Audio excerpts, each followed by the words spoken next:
স্থানীয় সময় বুধবার ভোর ৪টা মেটা অফিসের কর্মীরা বাসায় থেকে কাজ শুরু করতেই ইমেইলে কর্মী ছাঁটাইয়ের বার্তা পান তারা। প্রথম এ বার্তা পান সিঙ্গাপুরের কর্মীরা। এভাবে এক ইমেইলই ৮,০০০ কর্মীকে চাকরিচ্যুত করে ফেসবুক, ইনস্টাগ্রাম ও হোয়াটসঅ্যাপের অভিভাবক সংস্থা মেটা প্ল্যাটফর্মস। ছাঁটাইয়ের আগের দিন বিশ্বজুড়ে অফিসে না এসে বাসায় থেকেই কাজ করার নির্দেশনা দেওয়া হয় মেটা কর্মীদের। পরে বিভিন্ন টাইম জোন অনুযায়ী ধাপে ধাপে চাকরি থেকে ছাঁটাইয়ের নোটিশ পাঠানো হয়।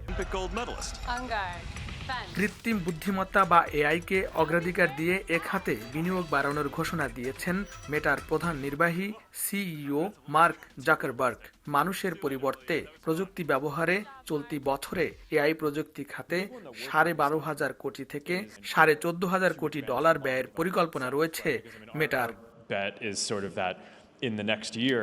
গণছাঁটাইয়ে ক্ষতিগ্রস্ত কর্মীদের অভিযোগ, অফিসে ছাঁটাই হলে বিক্ষোভ ছড়িয়ে পড়ার আশঙ্কায় ওয়ার্ক ফ্রম হোম নির্দেশনায় ছাঁটাই করা হয় তাদের। প্রযুক্তি দুনিয়ায় ছাঁটাইয়ের এই প্রক্রিয়া কেবল মেটাই করছে না। গেল সপ্তাহে সিসকো সিস্টেমস তাদের ৪,০০০ কর্মীকে ছাঁটাই করেছে। এই তালিকায় রয়েছে মাইক্রোসফট, আমাজন, ডিজনির মতো টেক জায়ান্টরাও।